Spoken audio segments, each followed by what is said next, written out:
Bienvenue dans Powerful Reborn, le podcast où l'on explore ensemble les émotions, le mindset et le développement personnel. Je m'appelle Maëlle, hypnothérapeute et coach en dev perso, et ma mission est d'accompagner les humains en quête de paix intérieure et d'amour de soi à guérir leurs blessures émotionnelles. Hello et bienvenue dans ce nouvel épisode du lundi, j'espère que tu vas bien. Je voulais te faire un petit rappel aujourd'hui, de reparler un petit peu d'un sujet dont je parle très souvent dans les podcasts de manière assez globale, et j'avais vraiment envie de juste faire un épisode sur le sujet. Et le sujet, c'est pourquoi tu as toujours cette impression de faire les mêmes choses, de choisir les mêmes choses, même si elles ne sont pas bonnes pour toi. La légende dit que ton cerveau, ton subconscient, va toujours préférer un enfer connu qu'un paradis inconnu. Je sais, tu l'as déjà lu 1000 fois à plein d'endroits, c'est une certitude et c'est une réalité. Et je vais t'expliquer aujourd'hui un petit peu le pourquoi c'est réel. En réalité, on va très souvent confondre notre personnalité, qui on est vraiment, avec ce que l'on fait. C'est-à-dire que souvent, tu vas entendre les gens dire « j'ai toujours été comme ça, je suis comme ça depuis petit, etc. » Ok, mais dans tous les cas, c'est quelque chose qui a été construit, puisque quand tu es arrivé ici, sur cette planète, c'était neutre, d'accord ? Tu n'avais aucune expérience, ni quoi que ce soit, aucune blessure en soi. Même si, bon, on est d'accord qu'on commence à les expérimenter, très très tôt, même quand on est bébé, de manière inconsciente, et même parfois dans le ventre de ta maman. C'est des choses qui arrivent clairement. Bref, là n'est pas le sujet. Le sujet, c'est que, justement, tu as construit, pendant ton enfance, la plupart des schémas dans lesquels tu es aujourd'hui. On va dire que, environ de tes 0 à 8 ans, c'est à ce moment-là où tu as construit ton monde. Quand je dis construire ton monde, c'est le rapport que tu as avec l'autre, avec l'extérieur, avec l'amour, avec la confiance, la reconnaissance, etc. Alors, il se peut que tu aies eu une enfance compliquée, tout comme une enfance tout à fait normale, peu importe, dans les deux cas, tu as fait la même chose. Et ces schémas-là que tu as créés petit, petite, sont ceux qui vont te diriger encore aujourd'hui. Alors je sais, c'est paradoxal, puisqu'on se dit, maintenant, on est adulte. Pourquoi finalement on aurait encore les mêmes réflexes ? Eh bien, tout simplement, imagine que ton cerveau est un disque dur. Enfin, on va dire surtout ta partie inconsciente, la partie subconsciente. À savoir, subconscient et inconscient, c'est la même chose. C'est juste deux termes différents. Personnellement, je préfère utiliser le subconscient, puisque dans l'inconscient, il y a une forme de, justement, on ne maîtrise pas. Alors certes, c'est vrai, mais c'est quand même plus parlant pour moi. Bref, c'est pas le sujet, encore une fois. Et donc, ton subconscient, imagine que c'est un disque dur dans lequel tu vas mettre plein d'infos. Et toutes ces infos vont être stockées au fil du temps. Donc, je parle en effet des 0 à 8 ans, mais ça continue en grandissant bien entendu, même encore quand tu es adulte. Mais la plupart des gros schémas ont été créés dans tous les cas pendant que tu étais petite. Donc pourquoi aujourd'hui tu te retrouves à choisir peut-être le même type de partenaire, à toujours vivre les mêmes situations au travail, à vivre les mêmes choses dans tes relations amicales, dans tes relations familiales, peu importe, pour la simple et bonne raison que tu tournes justement en pilote automatique avec ce disque dur. C'est-à-dire que ça tourne tout seul. Tu n'as aucune maîtrise de manière consciente dessus. Et donc, très souvent, tu vas assimiler tes réactions à « Ok, en fait, je suis comme ça. Donc ça, c'est moi. Donc ça, c'est une partie de ma personnalité. » Eh bien, figure-toi que pas forcément. Parce qu'il y a une grosse différence entre qui tu es, ta personnalité et tes blessures. Et pourquoi je dis blessure ? Parce que très souvent, ces schémas sont issus d'une blessure, enfin du moins vont créer des schémas de blessure. C'est-à-dire, par exemple, tu es petit, tu es petite et je sais pas, à l'école, on t'enferme dans un casier. Voilà, et les copains te font une mauvaise blague, t'as 7 ans, on t'enferme dans un casier, et finalement t'as la trouille, tu pleures, tu te sens trahi, tu te sens rejeté, ou je ne sais quoi, t'es pas bien. Et là, à ce moment-là, tu vas peut-être faire un schéma. Ok, donc peut-être que ses amis c'était des garçons, par exemple, et tu es une fille, par exemple, un truc tout bateau pour que tu comprennes bien. Et de ce fait, à ce moment-là, tu peux te faire une croyance. Et te dire tout simplement, ok, je ne peux pas faire confiance aux hommes. Et mes amis me trahiront toujours. Par exemple. Eh bien écoute, cette croyance et ce schéma vont te suivre tout le long de ta vie. La bonne nouvelle, bien entendu, c'est que tu sais, si tu m'écoutes en tout cas depuis un petit moment, que l'on peut bosser dessus. Mais par contre, tu peux être sûr que dans une situation X ou Y, tu vas forcément te sentir de nouveau trahi par les garçons, par les hommes, de nouveau par tes amis et tout ce qui s'ensuit parce que tu vas chercher à confirmer ce schéma. Et c'est là où la phrase justement « ton cerveau va choisir un enfer connu plutôt qu'un paradis connu » prend tout son sens. Aussi paradoxal que ça puisse être, et ça je le dis et je le sais, c'est que t'as bien conscience que ce schéma, il est pourri, tu n'en veux pas. Mais comme c'est ce qui est intégré dans ton disque dur, tu vas chercher inconsciemment à confirmer ce schéma. C'est-à-dire que tu vas chercher de manière inconsciente les mêmes situations pour justement te dire « Ah ben tu vois, c'est bien une vraie croyance, elle est réelle. » Ou à l'inverse, tu peux aussi chercher à casser cette croyance, mais tu vas toujours passer par les mêmes choses, donc vivre les mêmes choses, jusqu'à temps que tu comprennes que tu as un pouvoir dessus. Oui, c'est paradoxal, mais le cerveau, le subconscient, enfin, le subconscient et l'inconscient pour le coup, ils vont toujours penser, de manière complètement inconsciente bien entendu, que même si ça fait mal, même si c'est pourri, même si ça pue, tu connais la trahison, tu connais ce genre de schéma. Donc c'est mieux de revivre quelque chose que tu connais, puisqu'il y a une forme de maîtrise dans ce qu'on connaît, plutôt que de te mener vers quelque chose qui justement est complètement inconnu. Et pour le cerveau, l'inconnu, ça fait peur. Il se dit « Ouh là là, panique, danger de mort ». Oui, il peut être si extrême en fait.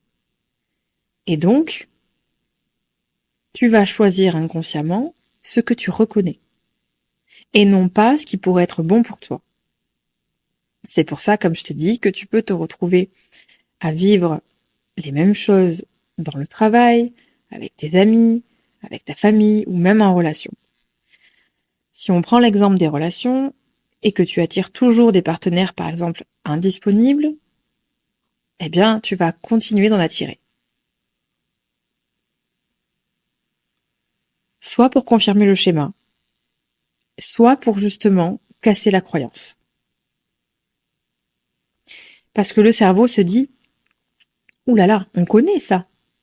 C'est indisponible, mais c'est ce qu'on croit en fait, puisque dans par exemple un schéma où tu choisirais, où tu attirerais en tout cas des personnes indisponibles, c'est qu'il y a eu à un moment donné quelque chose dans ton enfance, et donc des croyances qui en ont découlé de l'amour, ça se mérite, l'amour, ça fait mal, l'amour, c'est censé être les montagnes russes. Donc, qui de mieux qu'un partenaire indisponible émotionnellement peut me confirmer justement ces croyances. Donc forcément, tu vas aller là où tu connais.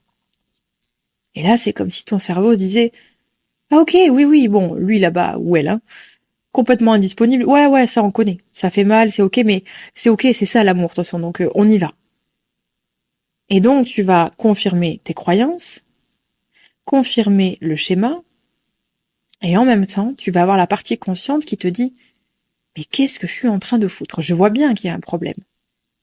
Il y a quelque chose qui va pas. Je peux pas faire toujours les mêmes choix. Sinon, j'aurai toujours les mêmes résultats. Mais pourquoi je suis toujours attirée vers ce genre de partenaire ? Eh bien, pour cette raison-là. Parce que ton cerveau va te mener là où il connaît. Et là où, bien sûr, il pense qu'il y a une croyance. Si pour toi, justement, l'amour de manière inconsciente égale à ça, il va forcément t'orienter vers des partenaires qui confirment ça.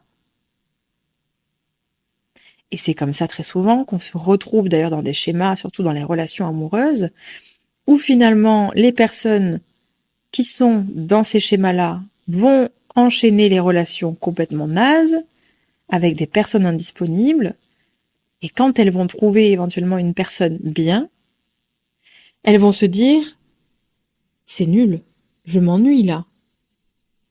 Donc ça, c'est pas de l'amour. Parce que tu n'as pas la croyance que l'amour, justement, est quelque chose de doux, d'apaisant, de simple, de calme, et qui ne ressemble pas, justement, aux montagnes russes. Donc, tu vas répéter sans cesse le même schéma.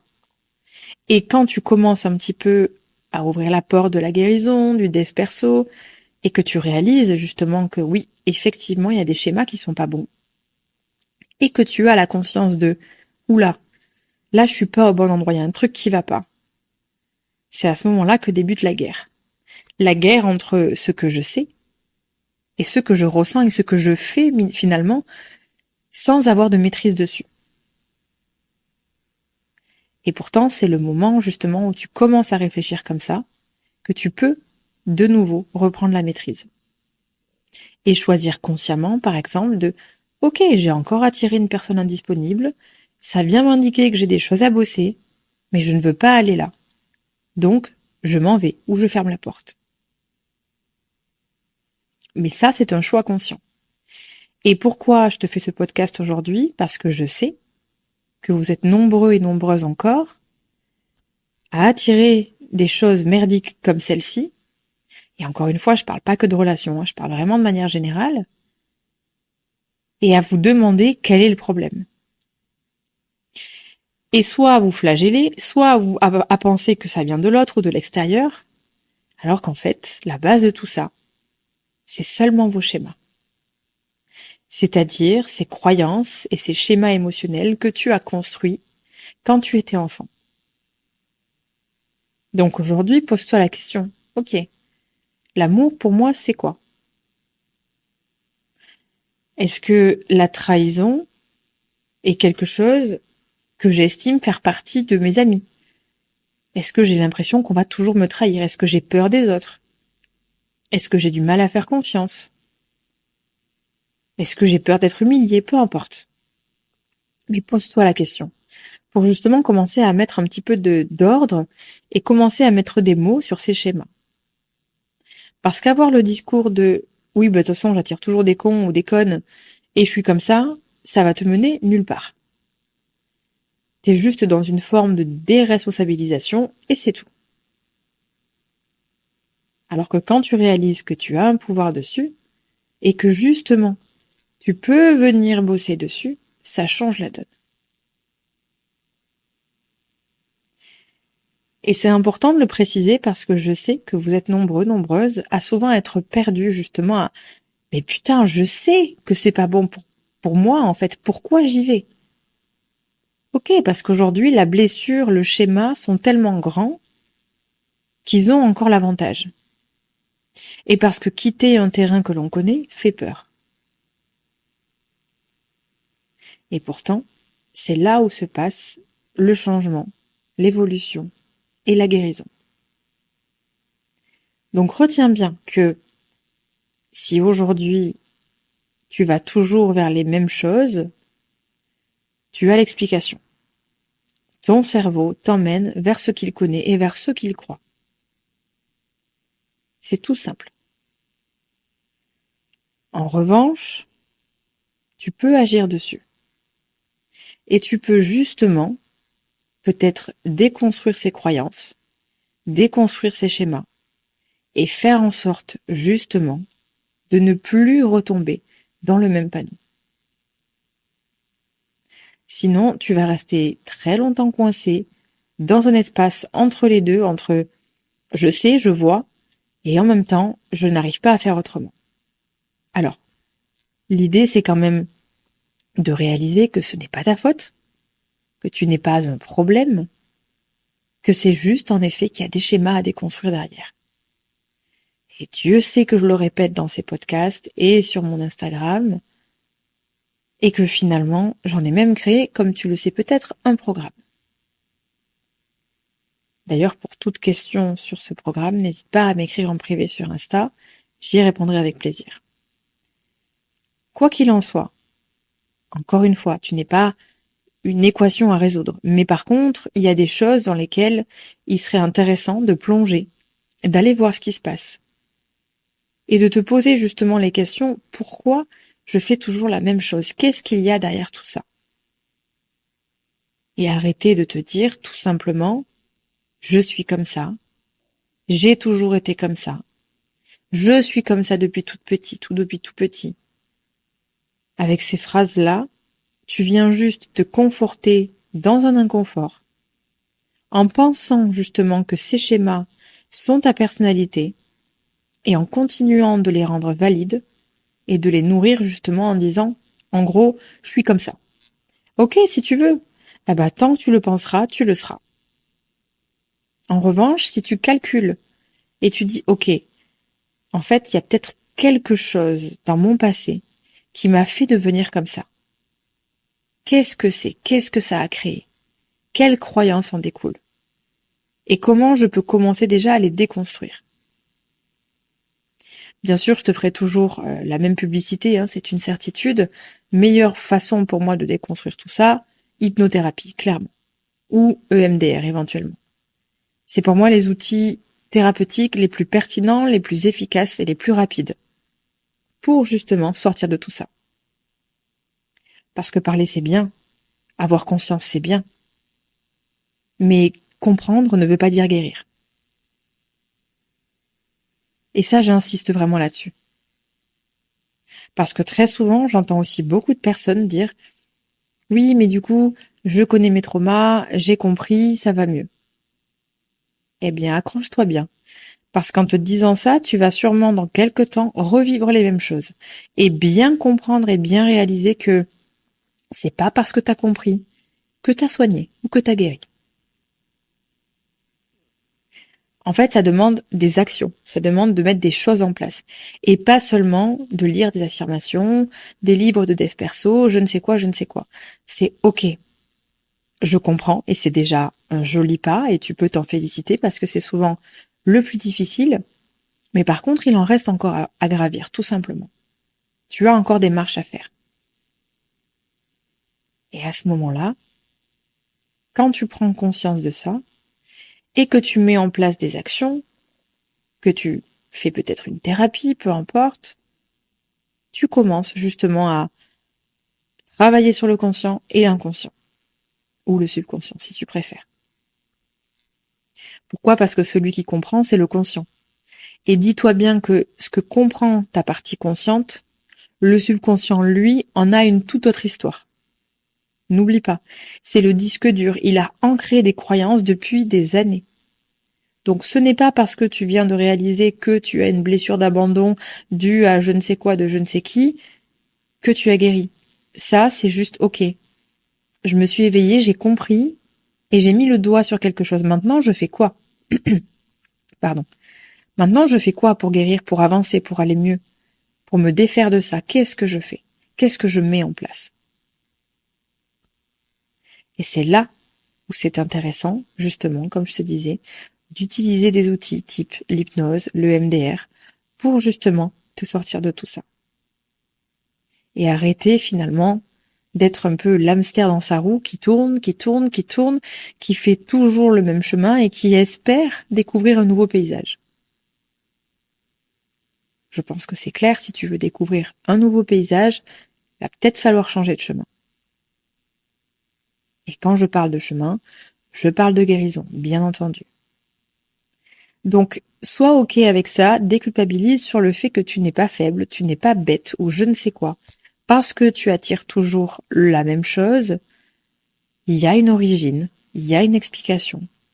Et c'est à toi de choisir et de mettre en place des choses qui te permettront justement de sortir de ça et d'arrêter justement de t'enfermer dans le statut et la case de la victime, en te disant que tu es comme ça et que de toute façon ça changera pas?